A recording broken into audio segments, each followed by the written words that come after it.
स्वागत है आपका इस नेट एग्ज़ाम की सीरीज़ में, जिसमें कि मैं पहली वीडियो में लेके आया था आपके लिए ग्रुप थ्योरी।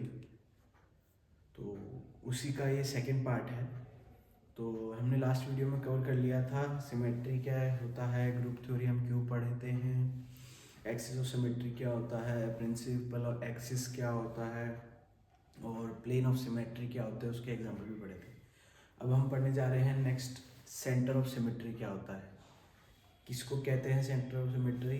इस वाले पार्ट में, पिछले वाले पार्ट में मुझे लगा कि डिफाइंस भी इंक्लूड करनी चाहिए, इसलिए मैं आपके लिए डिफाइंस भी लेके आया हूँ अब। तो एन इमेजिनरी पॉइंट, इसके अंदर एक इमेजिनरी पॉइंट, किसी भी एक मॉलिक्यूल के अंदर an imaginary point with in the molecule which invert all part of the molecule, जो कि वो पॉइंट उस मॉलिक्यूल में ऐसा सेंटर पॉइंट हो जहाँ से उसको इन्वर्ट किया जाए तो सेम मॉलिक्यूल मिले। जैसे कि मेरा कहने का मतलब ये है कि अगर ये कोई मॉलिक्यूल है, इसमें सेंटर ऑफ सिमेट्री हम कब कहेंगे, जब इससे ऊपर वाला पार्ट, इससे नीचे वाला पार्ट, इससे इधर वाला पार्ट, इससे इधर वाला पार्ट, इससे इधर वाला पार्ट और इससे इधर वाला पार्ट सेम हो। अगर यहाँ से यहाँ कुछ नहीं है तो यहाँ भी कुछ नहीं हो। इस वाले पार्ट में अगर साइनाइड है तो यहाँ भी साइनाइड होना चाहिए, अगर नीचे साइनाइड है तो ऊपर भी साइनाइड होना चाहिए। अगर मान लीजिए यहाँ कोई और मॉलिक्यूल होता तो उसके अपोजिट साइड में भी सेम मॉलिक्यूल होना चाहिए था। सेम ऐसे ही BF3 को लें तो BF3 के अंदर जो है सेंटर ऑफ सिमेट्री नहीं है। जैसे कि यहाँ से हम देखें तो यहाँ तो है बट यहाँ नहीं है, ठीक है। जैसे यहाँ तो है बट यहाँ नहीं है, यहाँ है बट यहाँ नहीं है, तो इसके अंदर सेंटर ऑफ सिमेट्री COS जो है प्रेजेंट नहीं है। लेकिन अगर हम इसकी बात करें तो इसके अंदर COS प्रेजेंट है, ठीक है, नोट कर लीजिए। फिर हम बढ़ते हैं हमारे नेक्स्ट पार्ट पे। आपको, मुझे लगता है आपको समझ में आ गया होगा सेंटर ऑफ सिमेट्री। और हाँ, सेंटर ऑफ सिमेट्री को हम इन्वर्जन भी कहते हैं, जिसको कि हम CI से डिनोट करते हैं। अभी आगे चल के मैं आपको पॉइंट ग्रुप पढ़ाऊंगा, पॉइंट ग्रुप में पढ़ाऊंगा कि भाई CI का और क्या यूज़ आता है, तो कब हम किसको पॉइंट ग्रुप में CI कहते हैं वो सब मैं आगे लेके चलूँगा आपको जब मैं पॉइंट ग्रुप पढ़ाऊंगा। तो ये सेंटर ऑफ सिमेट्री थी। सिमेट्री हर जगह से सेम होनी चाहिए, जैसे कि इसके अंदर है बट इसके अंदर नहीं है। तो सेंटर ऑफ सिमेट्री हमने पढ़ लिया है। अब हम बात करेंगे इम्प्रॉपर एक्सिस ऑफ सिमेट्री की। इम्प्रॉपर एक्सिस ऑफ सिमेट्री को हम डिनोट करते हैं SN से, N which is order, okay. तो इम्प्रॉपर एक्सिस ऑफ सिमेट्री का क्या मतलब है, मॉलिक्यूल में सिमेट्री, इस SN को दो पार्ट्स में डिवाइड किया जाता है। पहले एक्सिस ऑफ सिमेट्री देखते हैं, जो एक्सिस ऑफ सिमेट्री आती है उसके परपेंडिकुलर जो प्लेन बाइसेक्ट करता है, उन दोनों को जो मिला के सिमेट्री बनती है वो एक इमेजिनरी एक्सिस होती है, जिसको इम्प्रॉपर एक्सिस ऑफ सिमेट्री कहते हैं। अब बात करते हैं डेफिनेशन की, फिर हम मॉलिक्यूल को समझेंगे। An imaginary axis passing through a molecule, एक मॉलिक्यूल से जो इमेजिनरी एक्सिस जो कि हमारी मानी गई है, ऐसी रियल में कोई एक सिंगल एक्सिस नहीं है but it's a mixture of two. Imaginary axis passing through a molecule symmetrically rotation, पहले हम करते हैं rotation with single axis, like BF3 के पार्ट के अंदर हम B के परपेंडिकुलर एक एक्सिस डालते हैं जो कि C3 डलती है, जो कि इसको घुमाती है C3 bye 120 degree angle, okay. तो ये कुछ इसके अंदर डाली जाती है जो कि इसको ऐसे घुमाती है, जो कि C3 आती है, ठीक है। C3 आने के बाद क्या करते हैं हम, about which by some angle theta followed by perpendicular reflection or vice versa। तो अब क्या करते हैं, ये जो हमने डाली है इसके अंदर हमको एक परपेंडिकुलर एक रिफ्लेक्ट वो चाहिए, प्लेन जो कि बाइसेक्ट करे और टू इक्वल पार्ट्स में डिवाइड करे, which is seen as a mirror images. दो पार्ट डिवाइड हो आपस में, वो एक दूसरे की मिरर इमेजेस हो। तो हम क्या करेंगे, जैसे मान लीजिए कि ये BF3 है, ठीक है, ये BF3 है, तीन मॉलिक्यूल है, एक ऊपर है, एक नीचे है, एक यहाँ है, जैसे कि हाँ, ये भी F3 है, तो मैंने क्या किया, एक एक्सिस यहाँ से डाली, वो एक्सिस यहाँ से डाली, तो उसको उसने ऐसे ऐसे ऐसे बोला, ठीक है। फिर क्या करेंगे हम, उसके बाद उसको करेंगे reflect by this plane, axis is like that, like this, axis is like this, so we take a plane like this, okay. ये प्लेन ऐसे आएगा विच इज, उसको दो भागों में बांटेगा, तो ये जो सिमेट्री बनेगी इसको हम कहेंगे इम्प्रॉपर एक्सिस ऑफ सिमेट्री, ठीक है। अब इसके इसके इसके एग्जांपल में हम कैसे पता लगाएं कि कौन सा एस आएगा इसके अंदर, हम कैसे पता लगाएं, तो हमने पहले पता लगाया कि इसके अंदर C3 है। अब हम पता लगाते हैं कि इसके अंदर प्लेन कौन सा मौजूद है, इसके अंदर प्लेन है सिग्मा H भी मौजूद है, ठीक है। अब सिग्मा H है तो इन दोनों को मिला के हम क्या बनाएंगे, एक S3 बनाएंगे, ठीक है। अब इसके अंदर एक नोट भी आता है, उस नोट को हम ऐसे कहते हैं कि Sn अगर हमें निकालना है तो उसके दो तीन पार्ट हैं। अगर Cn है, ठीक है, तो उसके दो पार्ट बन सकते हैं, एक तो Cn बन सकता है, एक C2n भी बन सकता है, मतलब ऐसे।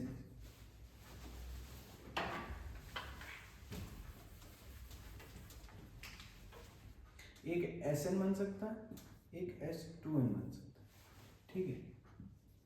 अगर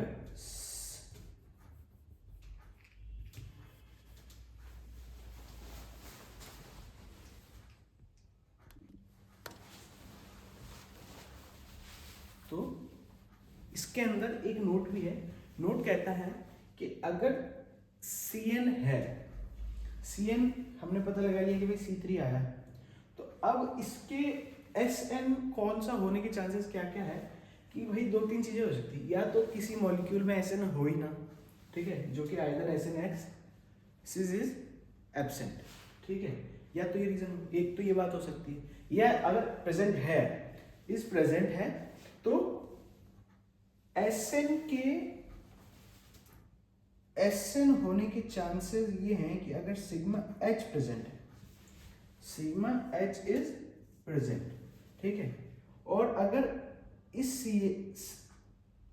S2n होने के चांसेस क्या है, S2n प्रेजेंट होने के चांसेस क्या है, if sigma H is present, absent, sorry absent, ठीक है। तो इस मॉलिक्यूल में मैंने देखा कि खैर इस हम किसी मॉलिक्यूल में खुद भी पता लगा सकते हैं, बाय चांस आपको किसी मॉलिक्यूल में नहीं पता चल रहा है, आपको शॉर्ट ट्रिक लगानी है, तो ये शॉर्ट ट्रिक का काम करेगा। क्या करेगा, आप क्या करो, ये सब चीज़ें लिख लो पहले, आपको जो पता है, आपको एक्सिस पता है, आपको प्लेन पता है, सब लिख लो। अब एक्सिस में ये यहाँ होने दो चीज़ें हो सकती है इस मॉलिक्यूल में, कि भाई या तो C3 हो सकता है या C6 हो सकता है, ठीक है। C2n का मतलब 2 3 6, तो C6 हो सकता है, C3 मतलब S3 हो सकता है या S6 हो सकता है, ठीक है। या फिर इसमें जैसे C2 भी है, तो या तो C2 S2 हो सकता है या S4 हो सकता है। तो हम पता कैसे लगाएंगे भाई कि S2 S4 होने के चांसेस क्या है, S2 तो नहीं हो सकता, क्योंकि S2 डालने के बाद प्लेन तो डाल ही नहीं रहा, क्योंकि हमें तो परपेंडिकुलर डालना ना। मान लीजिए हम ऐसे लाइन डालते हैं तो इससे परपेंडिकुलर थोड़ी हुआ, यू पे लाइन डाल रहे हैं और उससे पे परपेंडिकुलर प्लेन डाल रहे हैं, तो वो परपेंडिकुलर थोड़ी हुआ, तो S2 तो कैंसिल हो गई, ठीक है। बात आई S4 की, S4 तो बनेगा ही नहीं इसमें, क्योंकि C4 तो है ही नहीं, ये बात और खत्म हो गई, ठीक है। रही बात S3 की, S3 बन सकता है क्योंकि C3 है, C3 के परपेंडिकुलर सिग्मा H भी है, एक प्लेन भी है हमारे पास हॉरिजॉन्टल में, ठीक है, ये हो सकता है, ठीक है। S6 तो है ही नहीं, C6 ही नहीं है हमारे पास, तो S6 का स्लॉट, तो ये कैंसिल हो। तो इस तरीके से देखो, मीन कॉन्सेप्ट आपको पता है कि क्या है, आपको Cn कौन सा है मतलब वो पता लगाना है, फिर उसके परपेंडिकुलर कोई प्लेन है वो पता लगाना है। अगर वो सब पता चल जाता है तो Sn हम पता लगा लेंगे। बट अगर हमारे पास नहीं है, पता चल रहा है हमको, तो हम क्या करेंगे, एक शॉर्ट ट्रिक भी खेलेंगे कि क्रॉस चेक करने के लिए कि भाई इससे क्या क्या बन सकते हैं, ये 4-5 चीज़ें बन सकती हैं, ये बन सकता है क्या, ये बन सकता है, ये बन सकता है, ये बन सकता है। जो एलिमिनेट करते जाएंगे, जो कैंसिल हो रहे हैं उनको एलिमिनेट करो, जो लास्ट में बचा वो हमारा आंसर। क्रॉस चेक करने से अभी पता लगा देना कि S3 तो इस तरीके से भी आप कर सकते हो। तो नेक्स्ट पॉइंट है हमारा सिमेट्री ऑपरेटर मल्टीप्लिकेशन, किसी भी दो सिमेट्री ऑपरेटर्स को कैसे मल्टीप्लाई करके एक सिमेट्री ऑपरेटर दिया जाता है। तो 2 इंटू 2 नॉर्मली जब हम मल्टीप्लाई करते हैं वो तो 2 इंटू 2 4 हो जाता है, बट इनके अंदर कैसे मल्टीप्लिकेशन होता है वो हम देखते हैं। ये वैसे मेजरली यूज नहीं आता है, हाँ कुछ क्वेश्चन कभी कभार पूछ लेता है नेट, तो इसलिए मैं इसको कवर कर रहा हूँ।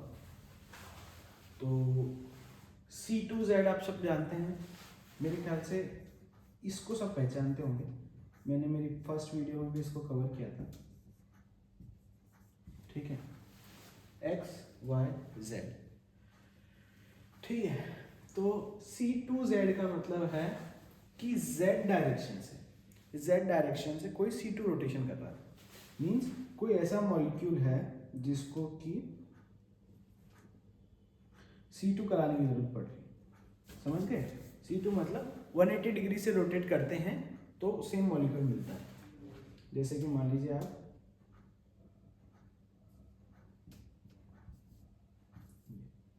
यूं मॉलिक्यूल डाला, 180 से रोटेट किया, वो आया, फिर सेम आपने रोटेट किया, आइडेंटिकल ऑब्जेक्ट आ जाएगा, ठीक है।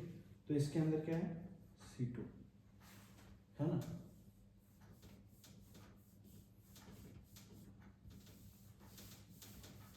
तो C2Z, सिग्मा XZ किसको कहेंगे, सिग्मा से जैसे सिग्मा टर्म आए याद कीजिए प्लेन है, एक्सिस नहीं है। C से याद कीजिए एक्सिस, सिग्मा से याद कीजिए प्लेन, तो प्लेन डलेगा, प्लेन डालना है XZ डायरेक्शन में, ये ZY डायरेक्शन हो गई, ये XY डायरेक्शन हो गई, और ये ZX डायरेक्शन। तो इस डायरेक्शन में हमने कोई प्लेन डाला है, तो इस डायरेक्शन से जब हम काटेंगे तो ये दो भागों में बटेगा, जिसको कि हम क्या कहेंगे कि x और z तो सेम रहेगा, y इन्वर्ट हो जाएगा। जैसे ही हम इसको करेंगे तो इसका मिरर इमेज, जैसे मान लीजिए कोई ऑब्जेक्ट है मेरा यूं पड़ा, मैं उसको यहाँ से कोई एक्सिस डाल रहा हूँ, ठीक है, तो वो क्या होगा, उसकी मिरर इमेज कैसे शो होगी, नीचे, मीन्स x और z डायरेक्शन तो सेम रहे, बट y जो पॉजिटिव एक्सिस पे था वो नेगेटिव एक्सिस पे आ गया, सेम एज। ऐसे ही हम इधर कहेंगे कि ये जो x एक्सिस को जब हमने x y z डायरेक्शन में लगाया तो इसने क्या हमें दिया, x सेम दिया, y को नेगेटिव कर दिया और z को पॉजिटिव ही रहने दिया। ये ऐसा कैसा हमारा इधर वापस आ गया, ठीक है। अब हम क्या करेंगे, इस C2Z को इस मॉलिक्यूल पे या इस सबस्ट्रेट पे लगाएंगे, ठीक है। तो हम देख रहे हैं ये z एक्सिस से जो है वो डाल रहा है, एक्सिस डाल रहे हैं, ठीक है। तो रोटेशन कराएंगे, तो जब हम x एक्सिस से z एक्सिस से रोटेशन कराएंगे तो z के अलावा सारे रोटेशंस मूव करेंगे, सारे एक्सिस मूव करेंगे, मीन्स ये वाली डायरेक्शन में मूव करेगी, ये वाली डायरेक्शन में भी मूव करेगी। अब जो कि ये 2 है, 2 मतलब क्या होता है 180 डिग्री, तो मतलब कोई भी सब्सटेंस है उसको हम क्या करेंगे, अपोजिट कर देंगे। तो C2Z जब भी आएगा तो z एक्सिस से 180 डिग्री घुमाना है, तो जब हम इसको घुमाएंगे तो z डायरेक्शन तो सेम रहेगी, y और x बदल जाएगी, तो क्या होगा, x इधर पॉजिटिव की है तो -x हो जाएगी, ठीक है, ये -y है तो पॉजिटिव की y हो जाएगी, ये z ये हमारी क्या है, कांस्टेंट है, क्योंकि हमारा इस एक्सिस के अराउंड ही हम रोटेट करा रहे हैं, तो ये तो घूमेगी नहीं, जो इसके अलावा जो एक्सिस है वो अपनी डायरेक्शन चेंज करेगी। मान लीजिए x जो है वो उधर जाके वो नेगेटिव में चल जाएगी और y जो है नीचे जाएगी नेगेटिव में चल जाएगी, ठीक है। तो ये इसका आंसर है। अब आप एक बात बताइए कि ऐसी कौन सी एक्सिस ऑफ रोटेशन लगाएं या एक्सिस ऑफ सिमेट्री लगाएं कि या प्लेन ऑफ सिमेट्री लगाएं कि हमारा ये वाला रिजल्ट आए। अब जो कि z और y दोनों सेम हैं तो हम क्या बता सकते हैं कि अगर हम सिग्मा yz प्लेन डालें, ठीक है, सिग्मा yz प्लेन डालें तभी जो है रोटेशन जो है या रिफ्लेक्शन जो है -x में आ सकता है। क्योंकि आप बताओ ना, सिंगल से कैसे लाओगे, एक्सिस तो सिंगल ही आएगी, लेकिन प्लेन आता है 2 डायमेंशंस के साथ, तो हमें 2 डायमेंशन की जरूरत है, तो हम क्या याद करेंगे, प्लेन। अब yz में अगर हम प्लेन डालते हैं तो x एक्सिस अपनी डायमेंशन बदलता है, अपने नेगेटिव कोऑर्डिनेट शो करता है, तो इसलिए इसको क्या कहेंगे हम, सिग्मा yz, तो C2Z into x, sigma x z का मल्टीप्लीकेशन आता है sigma y z. Now come to this point. Sigma y z है, किस पे लगा रहे हैं, एक्स वाई और जेड. ठीक है, एक्स वाई और जेड पे लगा रहे हैं सिग्मा वाई जेड. वैसे के वैसे हमेशा यू इस डायरेक्शन में सॉल्व कीजिए किसी भी क्वेश्चन को. आप अगर सॉल्व कर रहे हैं मल्टीप्लिकेशन ऑफ ऑपरेटर्स की बात कर रहा हूँ. ठीक है, तो C2y तो ऐसे का ऐसा आ जाएगा. ठीक है, सिग्मा वाई जेड लगा रहे हैं, मतलब वाई जेड में लगा रहे हैं तो एक्स अपोजिट डायरेक्शन में जाएगा, तो क्या हो जाएगा, minus x comma y comma z. Okay, same वही C2 वाई डायरेक्शन से डाल रहे हैं, अपोजिट करेंगे. 2 है, 180 डिग्री से घुमाएंगे, तो जो जो पॉजिटिव में है वो नेगेटिव में है, जो नेगेटिव में है वो पॉजिटिव में. तो वाई एक्सिस से डाल रहे हैं तो वाई तो कांस्टेंट है, एक्स और जेड अपनी डायरेक्शन बदलेंगे. एक्स नेगेटिव है तो पॉजिटिव में, जेड पॉजिटिव है तो नेगेटिव.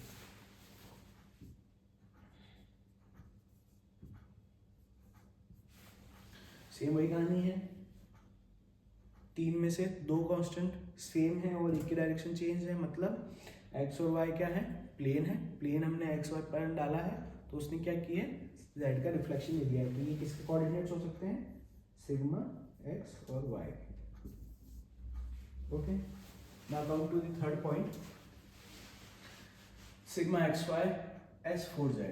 अब S4Z की क्या कहानी है कि S4Z में हमें ये पता नहीं है कि ये क्या है, इसको कैसे लगाना है, एक्स वाई जेड पे कैसे लगेगा. तो अभी इसके पहले मैंने आपको बताया था कि S4Z जो है ये 2 भागों में मिलके बना है. एक तो C पार्ट बन के बना है और एक सिग्मा पार्ट बन के बना है.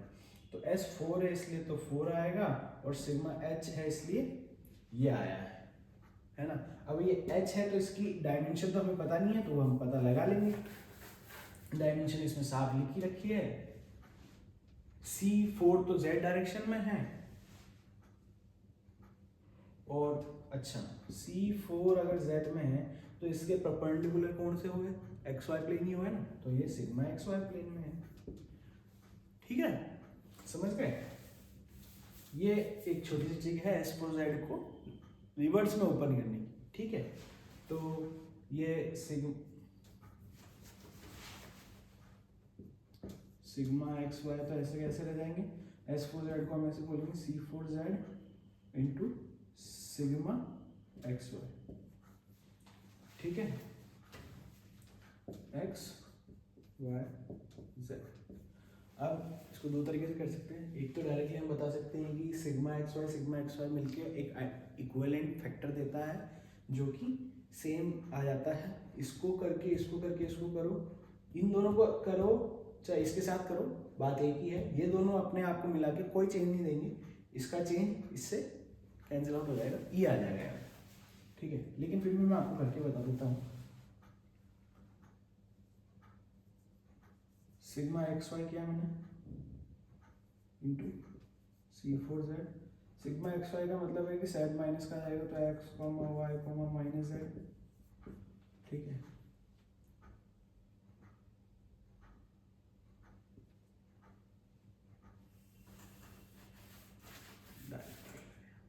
Sigma x y into sigma x y करेंगे तो ई आ जाएगा.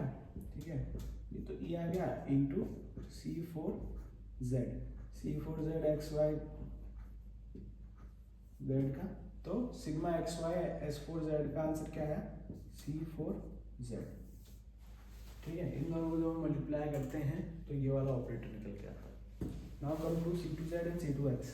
ठीक है, C2Z और C2X को करेंगे वही x comma y comma z को करते हैं.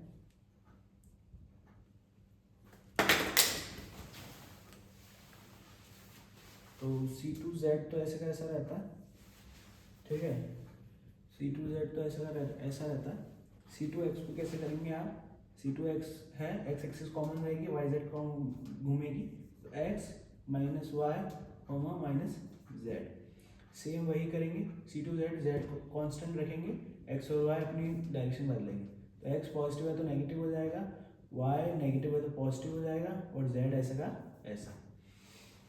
अब आप देखिए कि 2 डायरेक्शन में बदली भी है, सिंगल डायरेक्शन अपनी ये है, तो क्या कह सकते हैं अपन कि ये C2Y है. ओके, आ गया समझ में कैसे हम ऑपरेटर को मल्टीप्लाई करते हैं, कैसे इसको रीओपन करते हैं, ये मैंने आपको सिखा दिया है। अगर आपको कोई भी दिक्कत आती है कमेंट सेक्शन में पूछिए कि सर ये दिक्कत है, मैं एक स्पेशल एक वीडियो बनाऊंगा आपको बताने के लिए। कोई दिक्कत वाली बात नहीं है, हम बहुत आसानी से सब कुछ पढ़ेंगे। सो ये है, ठीक है।